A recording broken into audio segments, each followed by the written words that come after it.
everyone, this is Meir. This is my weekend message. And I just want to remind you of the last day of the Conference of Natural Vision Improvement. We had more than 400 people, and one of them was my good friend Maurizio from Italy. He is a great practitioner of natural vision improvement. He's also a teacher of natural vision improvement. And I trust every word he's saying. And what he said was that the very word myopia, which means nearsightedness, was invented in 1870. You'd think it would have been invented 2,000 years ago, but no, not so long in human history. And it was invented by Prussia. Do you remember that Prussia was there before Germany was formed? Because the Prussian government wanted kids to read. And there was no nearsightedness before kids were reading. And fast forwards, I remember that my friend Ray Gottlieb, and probably many of you in the vision field know who Ray Gottlieb is. He's the Dean of Centonics. He's a fantastic optometrist. And he's a good friend of mine. And he brought a nice statistic that shows that there was one village in Canada with 56 children.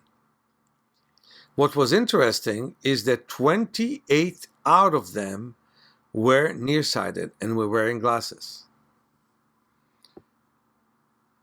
Only 5 of their parents were nearsighted. Those people probably worked in ships, and they were fishermen for the white men, and they had to read. None of the grandparents who were fishing and hunting ever needed glasses.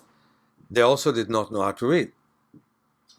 And I will never forget the wonderful Native American who lived in Canada and brought to me his wonderful daughter to work on eye teaming.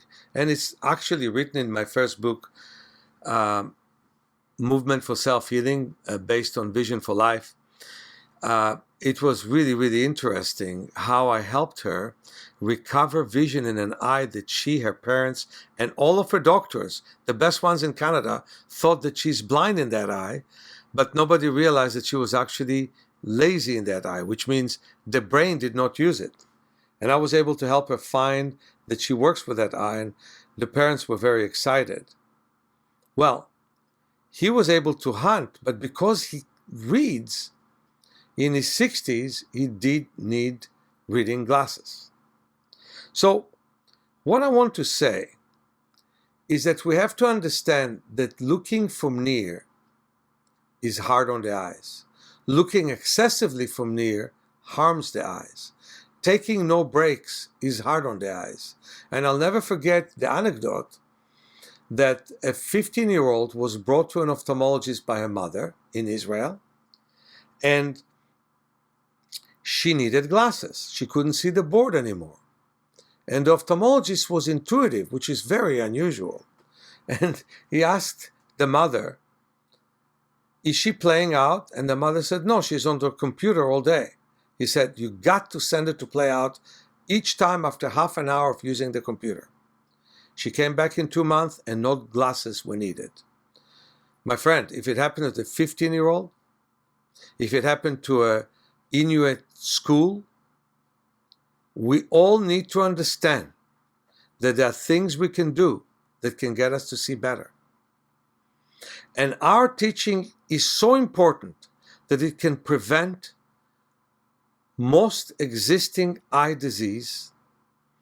And if you look at my book, Awakening Your Power of Self-Healing, by creating separation between muscles, full mobility of the joints, using muscles we never used before so we don't tire the muscles we always used.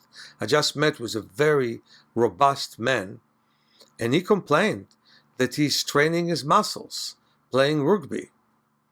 Well, I stretched him, and it really rang true to him that some of his muscles he never used, and others he used with incredible intensity.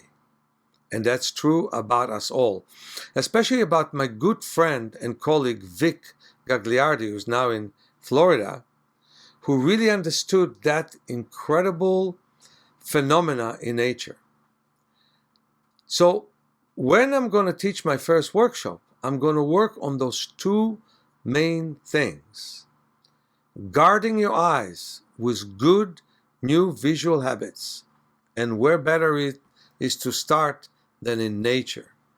In Tel Aviv, I always rent an apartment by the beach so we can go and look at the waves.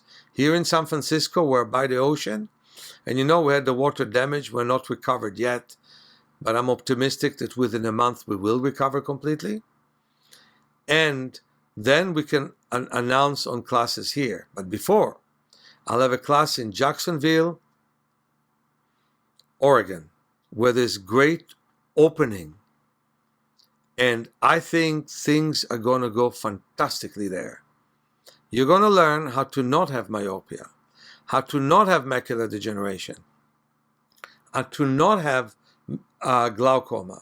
And if you have them, return to the habits that can improve your vision. Let's stop straining and start moving.